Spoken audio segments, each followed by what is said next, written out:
Good morning दोस्तों। तो पिछली वीडियो में हमने बात की थी मटेरियल्स ऑफ डेली यूज से रिलेटेड कुछ क्वेश्चंस की। तो आज हम उसी को कंटिन्यू करते हुए कुछ क्वेश्चंस आपके लिए लेके आ रहे हैं। तो शुरू करते हैं आज के पहले क्वेश्चन से। आज का पहला क्वेश्चन क्या कहता है, देखते हैं। Some acids are strong, some are weak. ठीक है। The strength of an acid depends upon the certain ion produced in water. The ion is, हमसे पूछ रहा है आयन कौन सा। तो क्या क्वेश्चन कह रहा है कि जो एसिड होते हैं, अम्ल होते हैं, वो कुछ स्ट्रॉन्ग होते हैं, कुछ वीक होते हैं, और जब उन्हें हम पानी में घोलते हैं तो वो आयन प्रोड्यूस करते हैं। तो हमें बताना है कि जो एसिड होते हैं वो कौन सा आयन प्रोड्यूस करते हैं वाटर में। तो हमने देखा है कि वाटर जो है दो आयनों में टूटता है। कौन कौन से होते हैं? एक होता है H+ आयन और एक होता है OH- आयन। तो जो एसिड होते हैं वो H+ आयन प्रोड्यूस करेंगे और जो बेस होंगे वो OH- आयन। तो इसका आंसर हो जाएगा hydrogen ion. Option number second हमारा करेक्ट हो जाएगा। ठीक है, चलते अपने नेक्स्ट क्वेश्चन की ओर। देखिए नेक्स्ट क्वेश्चन हमारा क्या कहता है कि हमें कुछ एसिड्स दे रखे हैं और हमें उनको मैच करना है, कौन सा सही है वो हमें बताना है। ओके, तो कॉलम 1 में एसिड के नाम लिखे हैं और कॉलम 2 में सोर्स लिखा है कि कौन से सोर्स से हमें कौन सा एसिड प्राप्त होता है। तो इस क्वेश्चन को करने से पहले हम कुछ कंसेप्ट समझ लेते हैं।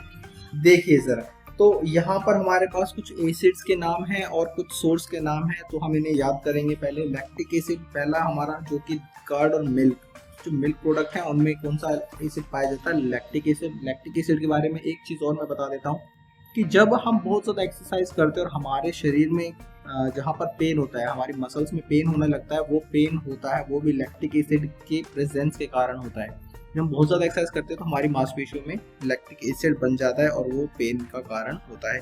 तो ठीक है, नेक्स्ट होता है ऑक्जेलिक। ऑक्जेलिक एसिड जो होता है वो स्पिनच, यानी कि वो होता है ना हमारा पालक और टमाटर में। ठीक है। सिट्रिक एसिड सबको पता ही होगा, खट्टे अम्ल पदार्थों में होता है, जैसे लेमन, ऑरेंजेस है ना। एप्पल में मैलिक एसिड होता है। ठीक है। और टार्टरिक एसिड हमारा अनराइप मैंगोस या ग्रेप्स में कौन सा होता है? टार्टरिक। अगर हम चींटी के डंक की बात करें, एंड स्प्रिंग, उसमें होता है फॉर्मिक एसिड। और विनेगर भी खट्टा होता है, उसमें होता है एसिटिक एसिड। और आंवला में एस्कॉर्बिक एसिड। तो ये कुछ एसिड्स हैं जिनको आपके बारे में पता होना चाहिए। तो चलते हैं अपने क्वेश्चन की ओर। तो अब यहाँ पर हम अपने क्वेश्चन में देखते हैं कौन सा एसिड किससे मैच कर रहा है। देखो सिट्रिक एसिड है, खट्टा अम्ल है, हमको पता है वो लेमन में मिलेगा। ठीक है, सही है। फॉर्मिक एसिड हमने अभी थोड़ी देर पहले देखा था एंट स्ट्रिंग में, यानी कि चींटी के डंक में फॉर्मिक एसिड होता है। मैलिक एसिड जो है एप्पल में पाया जाता है। ठीक है। और टार्टरिक एसिड बच गया टैमरिंड, तो टैमरिंड में होता है टार्टरिक एसिड। तो आई थिंक आपको ये सब समझ में आ गया होगा। चलते हैं अपने नेक्स्ट क्वेश्चन की ओर। देखिए हमारा नेक्स्ट क्वेश्चन क्या कहता है, hydrochloric acid is produced in our stomach to digest food. देखो जो हम खाना खाते हैं हमारे शरीर में क्या है, हाइड्रोक्लोरिक एसिड जो है बनता है। बिल्कुल सही बात है, आपको पता होगा हमारे पेट में कौन सा एसिड होता है जो पचाने में मदद करता है, वो होता है हाइड्रोक्लोरिक एसिड। और इसका फॉर्मूला आपको पता होगा, HCl भी हम इसे बोलते हैं। तो ये कह रहा है question, still is not considered as an organic acid. इसको ऑर्गेनिक एसिड नहीं मानते हैं। ठीक है। अब वाई, क्यों? अब हमें पता होना चाहिए ऑर्गेनिक एसिड कौन से होते हैं और इनऑर्गेनिक कौन से होते हैं। ठीक है। जो जनरली हमें नेचर से प्राप्त होते हैं वो ज़्यादातर सारे ऑर्गेनिक होते हैं, जैसे फॉर्मिक एसिड हो गया, टार्टरिक, लैक्टिक, जो जितने भी एसिड, एस्कॉर्बिक एसिड, जितने भी एसिड हमने बात की है सभी कैसे होते हैं? ऑर्गेनिक होते हैं। लेकिन HCl और सल्फ्यूरिक एसिड, H2SO4, HNO3, ये सारे ऑर्गेनिक नहीं है। लेकिन हमें कैसे पता चलेगा? तो आपको पता होना चाहिए जो ऑर्गेनिक एसिड होते हैं। देखो पहला ऑप्शन देखता है, it does not have carbon atom. नहीं, ऐसी बात नहीं, कार्बन आइटम तो कुछ नहीं होता है। सब कार्बन तो ज़्यादातर हर पदार्थ में हमें कार्बन मिल ही जाएगा। It does not have a carboxylic group. ठीक है। तो जो ऑर्गेनिक मैटर होता है उसमें देखो HCl में कार्बोक्सिलिक, पहले आपको पता होना चाहिए कार्बोक्सिलिक कौन सा है। कार्बोक्सिलिक होता है COOH। तो जो हमारे जो होते हैं ऑर्गेनिक एसिड्स होते हैं उनमें कार्बोक्सिलिक ग्रुप पाया जाता है और HCl में नहीं होता है, इसीलिए ये ऑर्गेनिक नहीं है। तो इसका ऑप्शन नंबर 2 सही हो जाएगा। अगला ऑप्शन देख लेते हैं, it does not produce H+ ion in water. देखो ऐसा नहीं है, जितने भी एसिड होंगे वो वाटर में H+ आयन प्रोड्यूस ही करेंगे। ठीक है, ऑल ऑफ द तो है ही। ऑप्शन नंबर 2 हमारा सही हो जाएगा। चलते अपने नेक्स्ट क्वेश्चन की ओर। नेक्स्ट क्वेश्चन देखिए क्या कहता है, identify the set of oxides that forms acid. तो हमें ऑक्साइड्स पता करने हैं जो एसिड बनाते हैं व्हेन डिजॉल्व इन वाटर, जब उन्हें पानी में घोला जाता है तो वो क्या बनाते हैं, एसिड बनाते हैं। And hence the major cause of acid rain and of environmental concern. तो क्वेश्चन बहुत ज़्यादा इंपॉर्टेंट है क्योंकि एसिड रेन से रिलेटेड हो गया है ना। तो देखो हमें उन ऑक्साइड्स का के बारे में बताना है। बहुत सारे ऑप्शन देख रखे हैं, इनमें से कौन से वो ऑक्साइड्स हैं जो कि एसिड फॉर्म करते हैं पानी के साथ मिलकर और एसिड रेन बनाते हैं। देखिए जो हमारी फैक्ट्रीज होती हैं, इंडस्ट्रियल एरिया होता है, या फिर ऐसा प्लेस जहाँ पर वॉल्केनिक इरप्शन होता है, वहाँ की जो हवा होती है ना उसमें सल्फर डाइऑक्साइड और नाइट्रस ऑक्साइड जैसे मतलब कुछ गैसें होती हैं जो कि एटमॉस्फेयर की गैसों के साथ मिलकर सल्फ्यूरस एसिड जैसे मतलब एसिड जो है हवा में क्रिएट करते हैं और वो एसिड रेन के रूप में नीचे आते हैं। लेकिन हमें वहाँ तक नहीं जाना है, हमें बस वो ऑक्साइड्स ढूंढने हैं। देखो सबसे पहली बात यहाँ है कि हमें ऑक्साइड्स वो ढूंढने हैं जो कि एसिड बनाते हैं। तो दो तरह के ऑक्साइड्स होते हैं, मेटलिक और नॉन मेटलिक, ठीक है। तो जो मेटलिक ऑक्साइड्स होते हैं वो बेसिक इन नेचर होते हैं और जो नॉन मेटलिक ऑक्साइड्स होते हैं वो एसिडिक इन नेचर होते हैं। अगर आपको ये बात नहीं पता तो आप मेरी पिछली वीडियो देख लीजिएगा, उनमें मैंने ये बात पहले भी कही है कि जो नॉन मेटलिक ऑक्साइड्स होते हैं वो एसिडिक इन नेचर होते हैं। तो एसिड की बात कर रहे हैं तो हमें बस इतना देखना है कि नॉन मेटलिक ऑक्साइड्स कौन से हैं। देखिए कार्बन, सल्फर, नाइट्रोजन, ठीक है, ये जो हैं नॉन मेटल्स हैं, ठीक है, सही बात है। Option number 1। ऑप्शन नंबर 2 देखते हैं, सोडियम, मैग्नीशियम और कैल्शियम, ये तो मेटल है, तो ये तो हो नहीं सकता आंसर, क्योंकि मेटलिक ऑक्साइड जो होते हैं वो बेसिक इन नेचर होते हैं और नॉन मेटलिक ऑक्साइड्स होते हैं वो एसिडिक इन नेचर रखते हैं, ठीक है। ऑप्शन नंबर 3 में कार्बन डाइऑक्साइड है, सल्फर डाइऑक्साइड, नाइट्रोजन डाइऑक्साइड, सही बात है। और अगले में देखो कैल्शियम आ रहा है, मैग्नीशियम आ रहा है ना, मेटल है, ये नहीं आएगा। तो यहाँ पर हमारे पास दो ऑप्शन है, ऑप्शन नंबर 1 और 3। लेकिन देखो ऑप्शन नंबर 1 में क्या है, कार्बन मोनोऑक्साइड है और नाइट्रोजन मोनोऑक्साइड है, ठीक है। तो जो मोनोऑक्साइड होते हैं ना वो डायरेक्टली हमें एनवायरमेंट में प्रेजेंट नहीं मिलेंगे, ये भी नहीं हो सकता। तो ऑप्शन नंबर 3 हमारा सही हो जाएगा। और आपको वैसे भी डायरेक्टली आपको ये बात याद होनी चाहिए कि एसिड रेन से रिलेटेड है तो कौन सी गैसें होती हैं जो कि एसिड रेन में मदद करती हैं हवा में एसिड फॉर्म करने के लिए। उनमें से सल्फर डाइऑक्साइड और नाइट्रोजन डाइऑक्साइड तो बहुत ज़्यादा ज़रूरी है, ठीक है। तो अपने नेक्स्ट क्वेश्चन की ओर देखिए। नेक्स्ट क्वेश्चन हमारा क्या कहता है, रवि आइडेंटिफाइड चूना। देखो चूना बात कर रहे हैं, चूना की ब्रैकेट में लिखा है स्लेक्ड लाइम। देखो लाइम क्या होता है, लाइम का फॉर्मूला होता है कैल्शियम ऑक्साइड, CaO, इसको बोलते हैं लाइम। लेकिन अगर चूने की बात कर दें तो कैल्शियम हाइड्रो यानी कि जो चूना है उसको हमने पानी में डाल दिया तो स्लेक्ड लाइम हो गया, भुजा हुआ चूना, कैल्शियम हाइड्रोक्साइड CaOH2 इसका फॉर्मूला हो जाएगा, ठीक है। लेकिन क्वेश्चन हमारा कह रहा है कि रवि ने क्या किया, चूने को फाउंड एट अ पान वाला शॉप। जो पान वाला होता है, पान है ना कभी, पान कट्ठा चूना, वो वाला चूना है ना, एज अ बेस। तो वो कह रहा है कि उसने पाया कि वो जो चूना है वो बेस है यानी क्षार है। But he was taught in his science class that substance is a base if it is. अब हमें ये देखना है कि वो बेस है, तो उसने कैसे पता लगाया कि वो बेस है। पहला ऑप्शन कह रहा है हैज़ अ सोपी टच। अगर आपने पढ़ा है बेस क्या होते हैं तो आपको पता होगा कि उनका जो है, जो जब हम बेसिस को छूते हैं तो उनका साबुन जैसा टच होता है। सोपी मतलब चिकना चिकना सा टच, ठीक है, बिल्कुल सही है।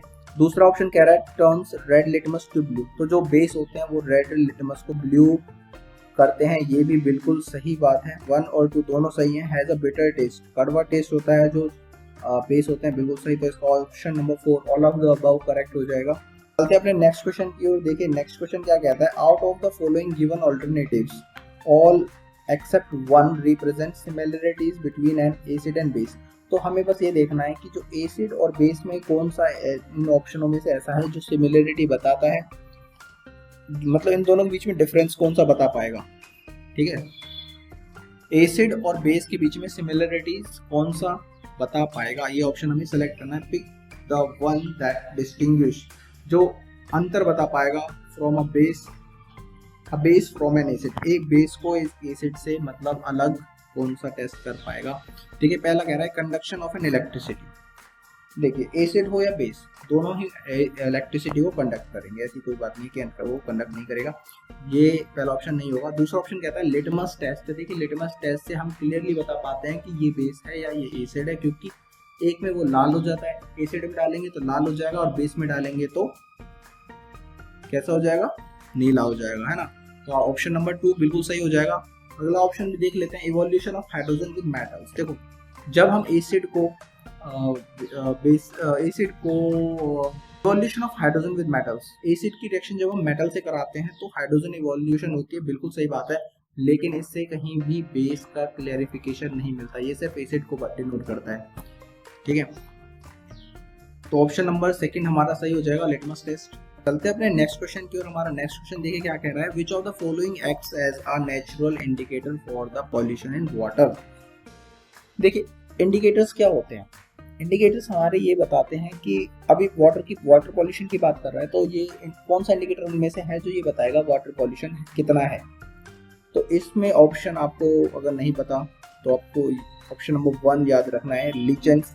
लीचेंस एक तरह से इंडिकेटर है जो कि ये बताता है कि वाटर पॉल्यूशन, वाटर जो है हमारा नदी या रिवर या तालाब का जो भी पानी है वो पॉल्यूटेड है या नहीं है, और है तो कितना पॉल्यूटेड है, ठीक है। अगला क्वेश्चन हमारा कहता है, if a strong base reacts with equal strong acid.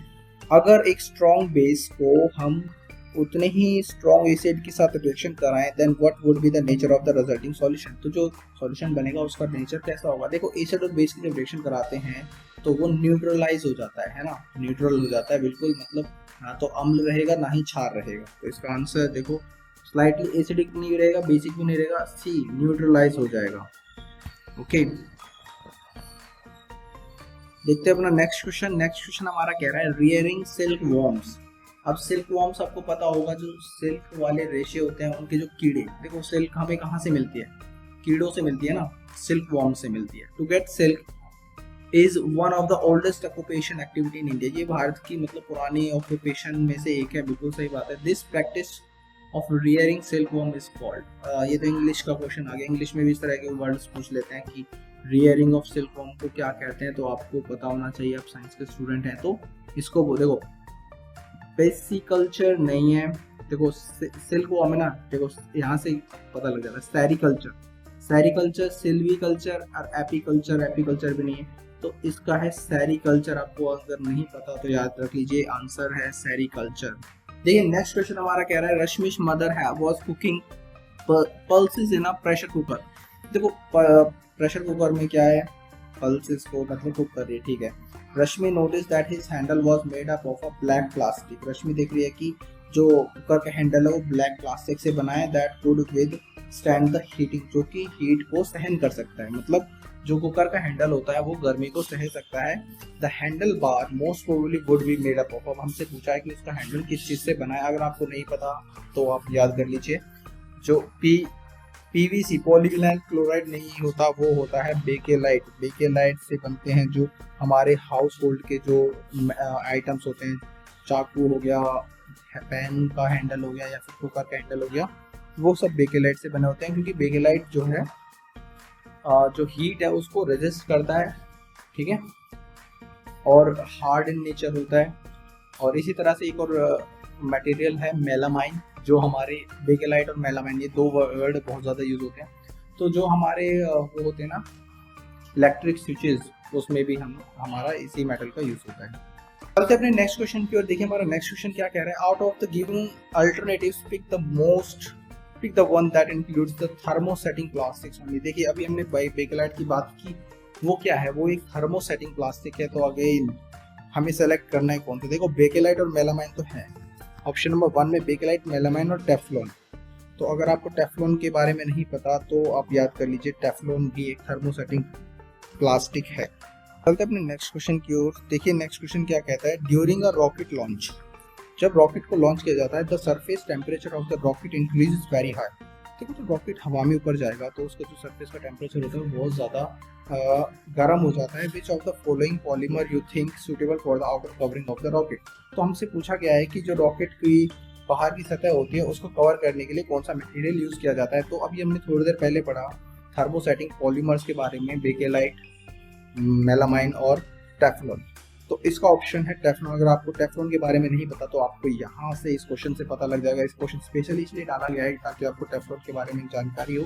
Teflon जो है रॉकेट की कवरिंग के लिए यूज़ किया जाता है और ये एक थर्मोसेटिंग प्लास्टिक है। आज की वीडियो को हम यहीं पर समाप्त करते हैं। अगर आपको वीडियो अच्छी लगी हो तो वीडियो को शेयर एंड सब्सक्राइब जरूर कीजिए। Thank you, have a nice day.